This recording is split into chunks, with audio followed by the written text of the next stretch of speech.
Muito bem, olá você que está me assistindo, seja muito bem-vindo a mais um dos nossos vídeos do curso de Cálculo 2. Vamos então a mais um exercício barra revisão de teoria de funções relativos ao cálculo 1, né? Nesse vídeo nós vamos trazer uma aplicação na biologia, em que nós vamos modelar a evolução de uma colônia de bactérias, né? Via uma função exponencial. Então, esse é basicamente o objetivo desse vídeo.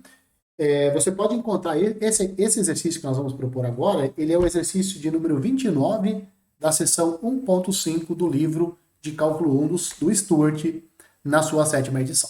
Beleza? Muito bem. Então, o exemplo diz o seguinte: sob condições ideais, sabe-se que uma certa população de bactéria dobra a cada 3 horas. Né? Então, de 3 em 3 horas, o número de bactérias de uma certa colônia, ela dobra. Inicialmente, existem 100 bactérias. Certo? Qual é o tamanho da população dessas bactérias após 15 horas? Esse é o item A que a gente tem que responder. Qual é o tamanho da população após T horas? É o item B. E o item C, qual é o tamanho da população após 20 horas? Observe que 20 não é um múltiplo de 3, 15 é um múltiplo de 3, então vai ser mais tranquilo de nós obtermos o número de indivíduos, o número de bactérias após 15 horas. 20 já não é um múltiplo de 3, então nós vamos precisar da fórmula da função que nós vamos encontrar no item B. O item D é para nós encontrarmos a função inversa dessa função que nós vamos encontrar no item B, e é para explicar o seu significado. E, finalmente, quando a população atingirá 50.000 bactérias.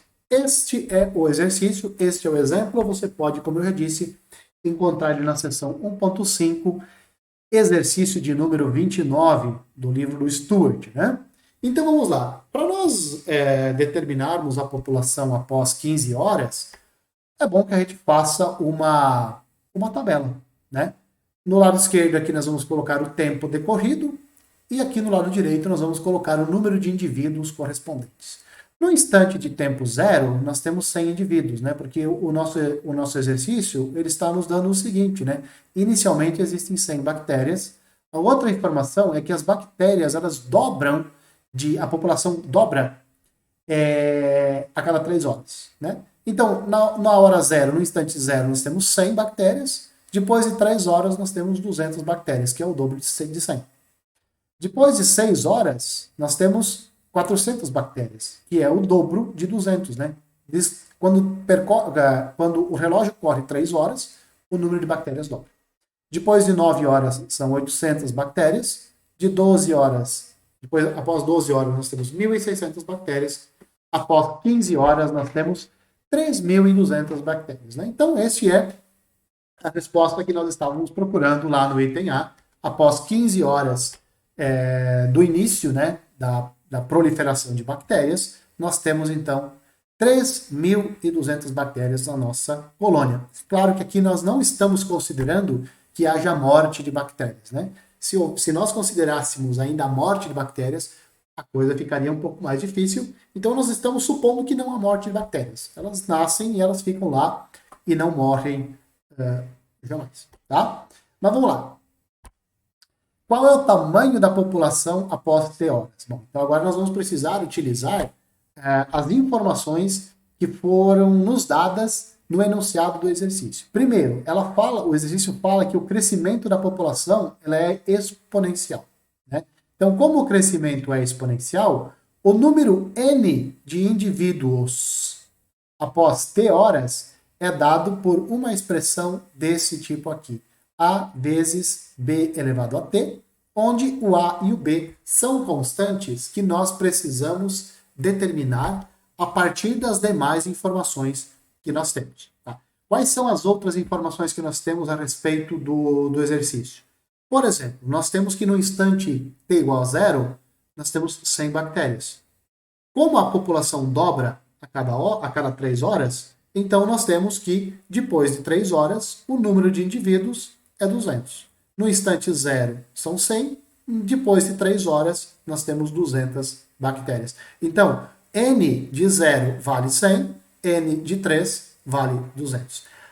A partir dessas duas informações, nós vamos conseguir descobrir quem é o A e quem é o B nesta fórmula aqui da função que dá a população de indivíduos em relação ao tempo. Então vamos lá. 100 é n de zero. Então, o número de indivíduos no instante t igual a zero é 100. Isso por um lado, pela informação que foi nos dada pelo exercício. Por outro lado, como ela é exponencial, né, e a cara da função é essa daqui, a mais b, t, b elevado a t, então n de zero, nós vamos substituir zero aqui, nós vamos obter a que multiplica b elevado a zero. B elevado a... O b é diferente de zero, né? Porque você sabe que o crescimento é exponencial, né? Então o b tem que ser diferente de zero. Um número diferente de zero elevado a zero é sempre 1, então isso aqui vai nos dar a. Então esse primeiro parâmetro aqui da nossa função exponencial, que descreve o crescimento da população, é 100, tá? Muito bem. Por outro lado, o exercício nos dá que 200 é o número de indivíduos após 3 horas. Então, n de 3 é igual a 200. Isso por um lado. Por outro lado, ele é BA vezes B elevado ao cubo, né? Jogamos aqui na fórmula T igual a 3. O A eu já conheço, o A é 100, o B eu quero descobrir. Então, eu mantenho aqui 100 que multiplica B ao cubo. Esse 100 aqui, eu vou passar ele para o outro lado dividindo.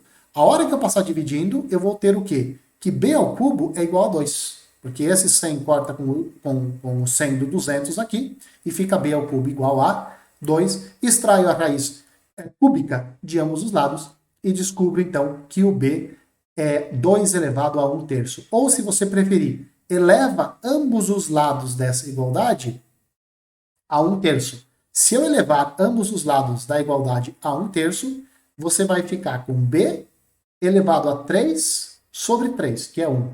B elevado a 1 é 1, é B, desculpa. Então você vai ter que B é igual a 2 elevado a 1 terço, ou então a raiz cúbica de 2.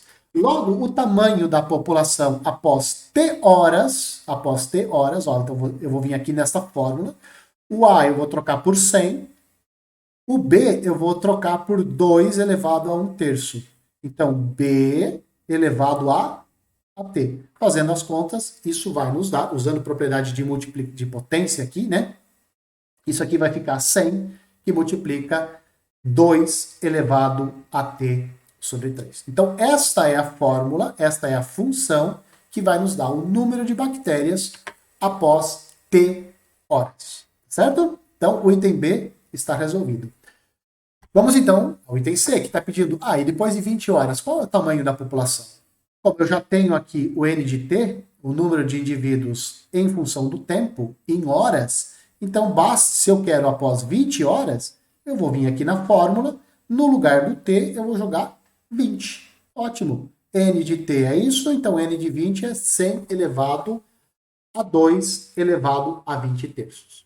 E agora nós vamos começar a fazer umas contas para que vocês relembrem algumas propriedades de potência. Vamos lá. Esse 100 eu vou manter, mas 2 elevado a 20 terços, isto é a mesma coisa que a raiz cúbica de 2 elevado a 20, certo? Definição de potência de frações. A definição de potência de frações é assim, raiz cúbica de 2 elevado a 20. Se você tem uma fração aqui no expoente, né, o denominador é o índice do radicando. E o numerador é a potência do 2 aqui dentro do radicando, dentro da raiz. Perfeito? Muito bem. Agora, olha só, aqui eu tenho raiz cúbica de 3 e o expoente aqui ele é 20. Tem um múltiplo de 3 que fica bem perto do 20, é o 18. Já já você vai ver por que eu estou fazendo isso, né? Esse 100 eu mantenho.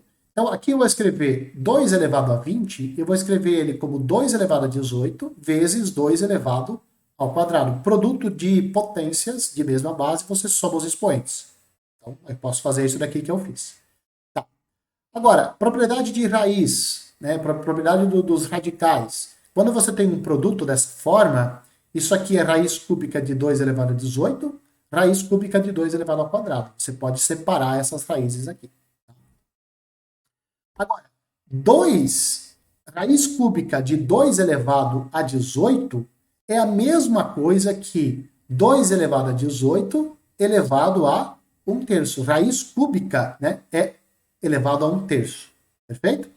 E aqui fica a raiz cúbica de 4. Perfeito? Ótimo. Muito bem. Propriedade de potência, né? Se eu tenho aqui 2 elevado a 18 elevado a 1/3, eu posso fazer a multiplicação aqui dos expoentes. Então vai ficar 18 sobre 3, que é 6. Então essa raiz cúbica de 2 elevado a 18 vai ficar 2 elevado a sexta, né? Então essa daqui vem a ser a resposta precisa do número da população ou do número de bactérias após 20 horas. Fazendo as contas aqui, 6.400 raiz de 3, que dá aproximadamente 10.159 bactérias após 20 horas, tá certo? Então, isso que nós fizemos aqui foi uma revisão de algumas propriedades de potência e também de radicais. Então, resolvemos o item C, estimamos a população após 20 horas. O que está pedindo agora? Ele está pedindo para nós encontrarmos a inversa desta função aqui. Então, aqui nós temos a nossa função, e é para nós encontrarmos a inversa e explicar o seu significado. Para encontrar a inversa desta função, nosso objetivo vai ser isolar o t nessa expressão aqui. Então, nós temos essa expressão para o n, né, para o número de indivíduos em função do tempo, e nós vamos agora isolar o t. Para isso, nós vamos usar a função logarítmica na base 2. Por que nós vamos utilizar? Porque aqui nós temos potência na base 2. Logaritmo e potência são uma a inversa da outra. Beleza? Então vamos lá.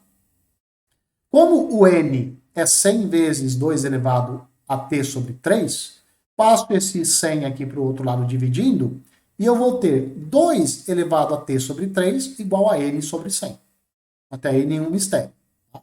Agora o que eu vou fazer?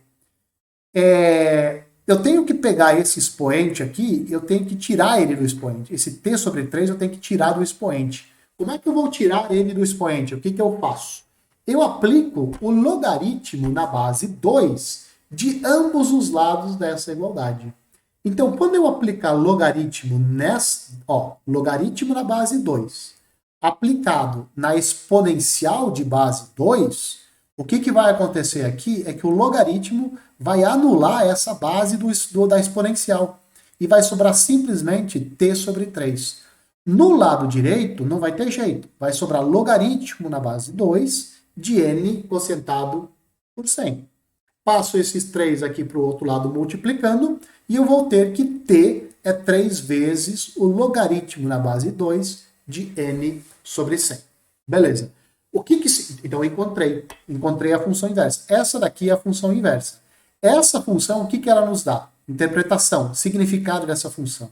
Ela nos dá o tempo decorrido quando há n bactérias. Então, se eu sei o número de bactérias, se eu conseguir contar o número de bactérias, eu consigo usar esta fórmula aqui e descobrir qual foi o tempo decorrido para se chegar a esse número n de bactérias que é te dado originalmente.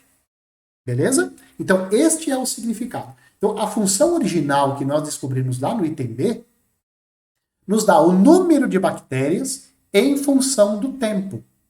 Aqui, esta fórmula que nós acabamos de encontrar nos dá o tempo em função do número de bactérias. Então, conhecido o tempo, eu consigo encontrar o número de bactérias pela fórmula original. Se eu sei o número de bactérias, eu consigo descobrir qual foi o tempo decorrido para se chegar àquele número de bactérias. E é isso que está pedindo o item E. Ele está pedindo quando a população atinge 5.000 bactérias. Opa! O que eu quero dizer com quando? Quanto tempo se passou até se chegar a 5.000 bactérias? Lembra que no item A, nós perguntamos, depois de 15 horas, quantas bactérias tinha? Lembra que nós encontramos 3.200? Depois, no item D, nós perguntamos, depois de 20 horas, quantas bactérias tinha? Então, lembra, eu te dou o tempo e você me dá o número de bactérias, né? Via aquela fórmula. 20 horas deu 10.159 bactérias aproximadamente. Aqui não, aqui eu estou perguntando quanto tempo se passou para eu chegar a 50 mil bactérias. Então aqui eu vou utilizar esta fórmula da inversa que nós acabamos de determinar aqui. Vamos lá então? Então, trocando n igual a 50 mil nesta função aqui, ó, nós vamos obter que t é 3 vezes o log na base 2 de 50 mil dividido por 100. Isso é 3 vezes o logaritmo de 2, logaritmo na base 2 de 500. Isso dá aproximadamente 26,9 horas, né? Ou seja, a população vai atingir 50 mil bactérias após aproximadamente 26 horas e 54 minutos. Ou seja, aproximadamente depois de 27 horas, você vai ter uma população de 50 mil bactérias, né? Então você pode perceber ali o quanto a população explode, né? Você começou com 100 bactérias, depois de 15 horas, você tinha 3.200 bactérias. Depois de 27 horas, você já tem 50 mil bactérias, né? Ou seja, o processo o processo de crescimento dessa população, ela é muito grande, ela é exponencial, ela explode muito rapidamente após um determinado ponto. Tá? No começo é preguiçosa, mas depois, quando explode, também explode. Essa é uma boa explicação de por que é que o número de infectados por gripes, por exemplo, ele é tão grande, porque ela é explosiva, né? Porque uma pessoa infecta duas infecta quatro infecta 8, assim por diante, né? Se esse for o procedimento, se esse for o caso, né? Depois de um determinado período, você tem uma população muito grande infectada pelo vírus ou então pela bactéria. Né?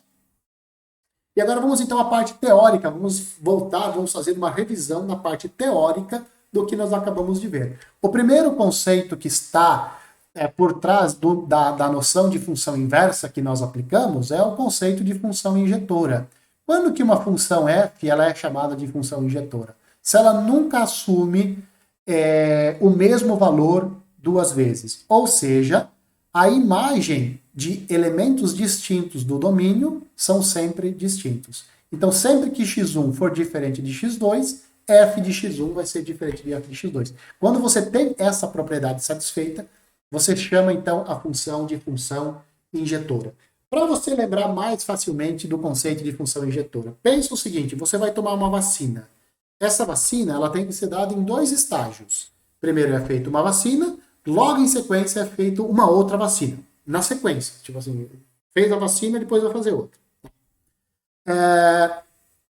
Bom, quando você faz a primeira vacina, obviamente células do seu corpo serão mortas. Não é? Vai haver um buraco, a agulha vai fazer um buraco na sua pele. Isso vai provocar dor, né? Porque células foram mortas. Aí você fala para a pessoa que está aplicando, fala o seguinte, olha, você já matou bactérias. Matou bactérias não, você matou células do meu corpo, você furou o meu corpo. Eu não quero que você fure de novo o meu corpo. Eu quero que você faça exatamente a vacina no mesmo lugar que você fez a vacina antes, para que não haja mais células mortas e para que eu não sinta mais dor. Né? Aí a pergunta é, isso vai ser possível? E aí a resposta vai ser um ridículo não. Por que vai ser um ridículo não?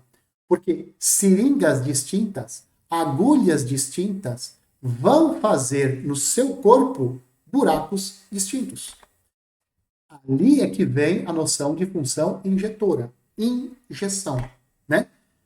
Agulhas distintas, buracos na sua pele distintos. É o que está acontecendo aqui. Se x1 for diferente do x2, f de x1 é diferente de f de x2. Isso é o conceito de função injetora.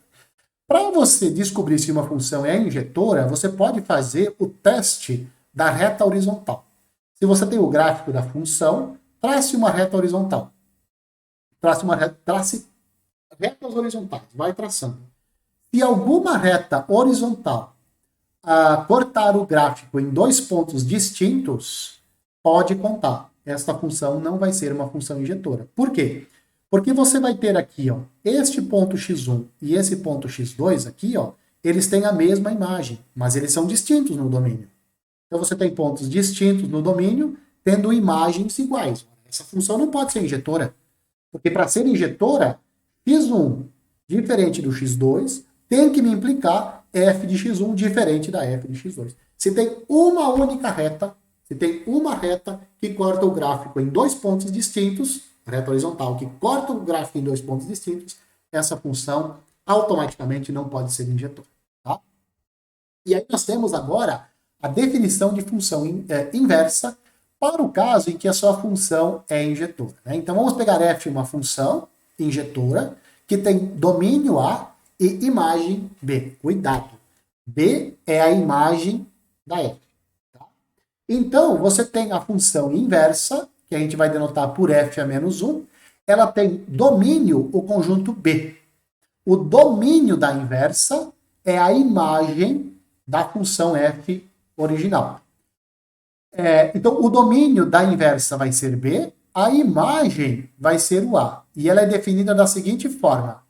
A função inversa aplicada no y é igual a x, se e somente se a f aplicada em x for igual a y. Isso significa o quê? Isso significa o seguinte, ó, se a sua função f leva x no y, se a f leva x no y, a inversa vai pegar o y e vai levar no x.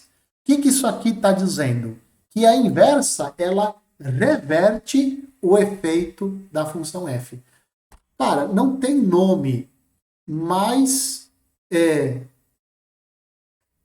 óbvio para a função inversa. Você já ouviu falar em engenharia reversa? Se você é da área de biológicas ou da área de engenharia, qualquer área de engenharia, você tem essa noção de engenharia reversa. Você tem o produto em mãos e a partir do produto você descobre qual é a tecnologia que foi usada para produzir esse produto. Sabendo essa tecnologia, você pode replicar e pode criar também produtos iguais àqueles que eram originais. Então, aqui você parte do ponto X, você aplica a função f, ou seja, você aplica a engenharia e chega num produto. A engenharia reversa faz, olha, eu tenho o produto e eu quero saber qual é a tecnologia que foi empregada para construir aquele produto. Então, essa é a noção de função inversa. A inversa desfaz tudo aquilo que a função f faz. Né?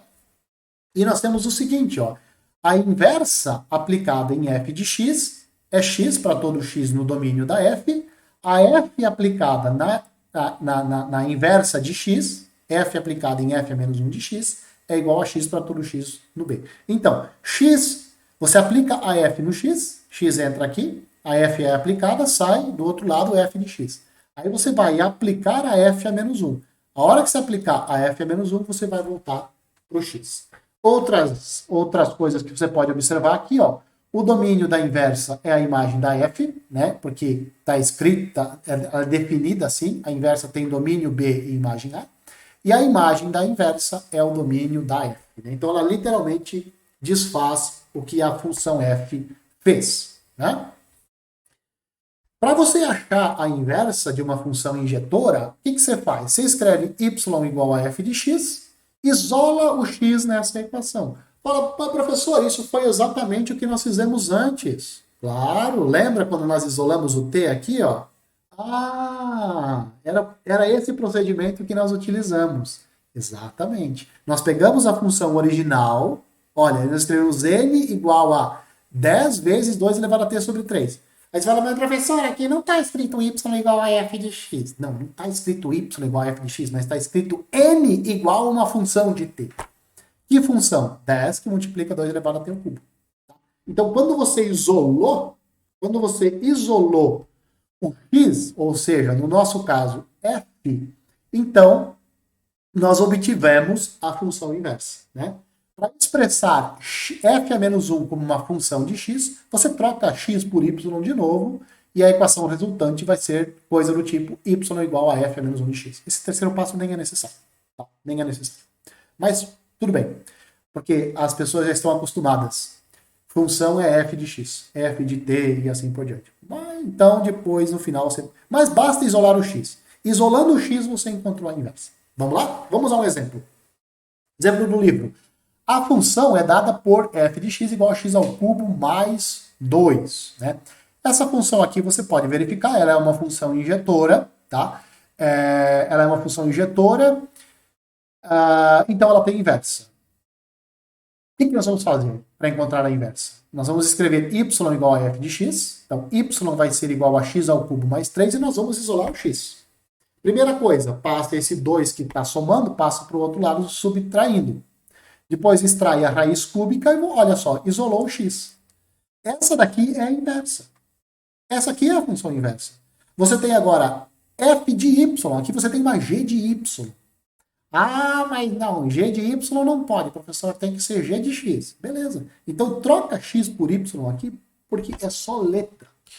É só letra. Nada mais do que uma letra. Então troca aqui, escreve y igual a raiz cúbica de x menos 3.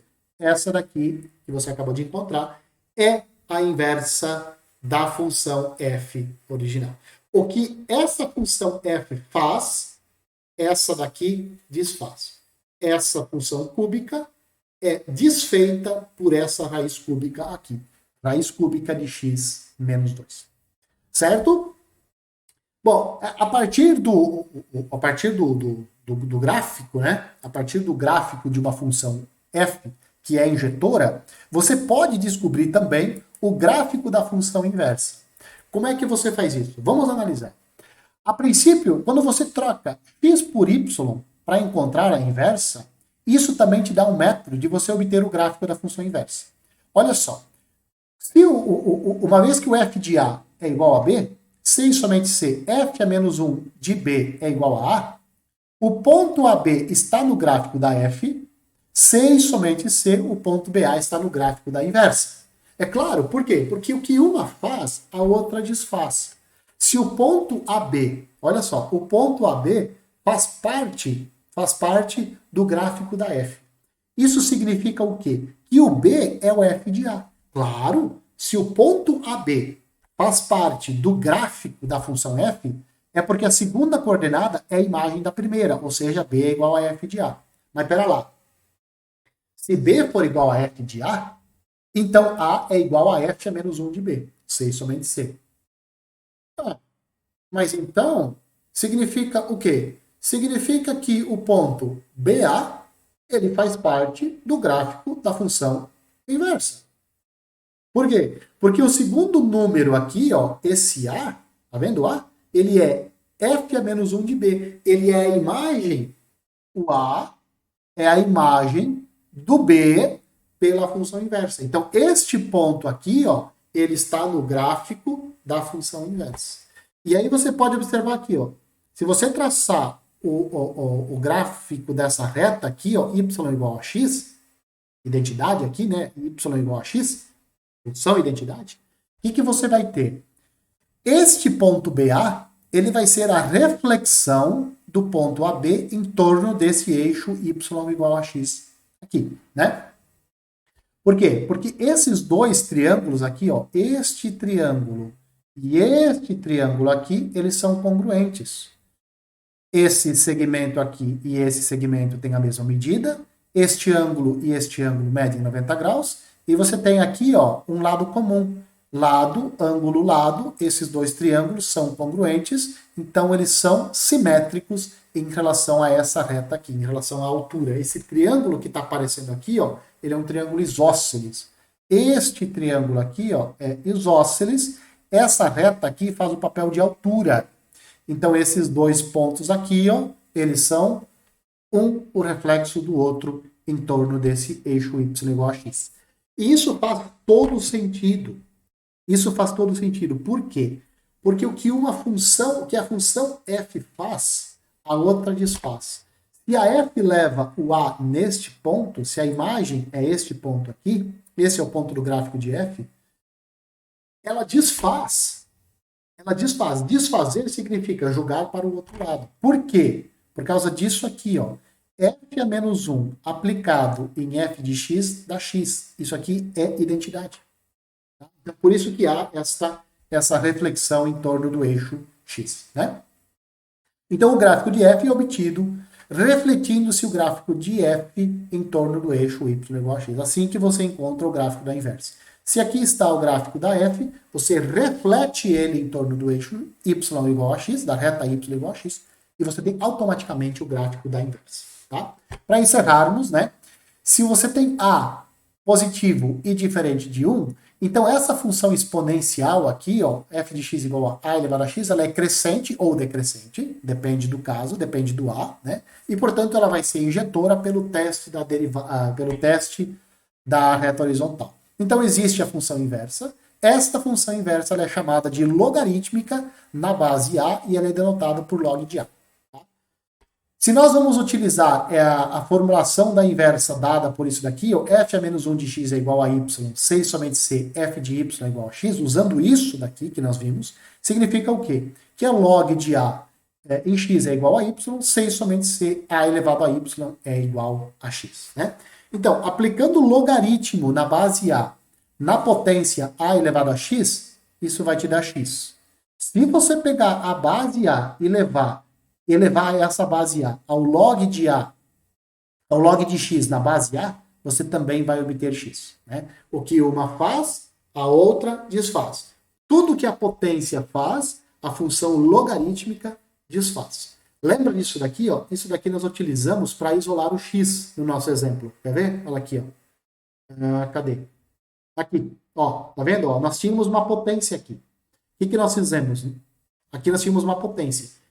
Quando você quer isolar, quando você quer extrair, tirar daqui da potência esse expoente, aplica logaritmo nessa base de ambos os lados. Nesse caso, logaritmo na base 2. Por quê? Porque a função logarítmica é a inversa da função exponencial.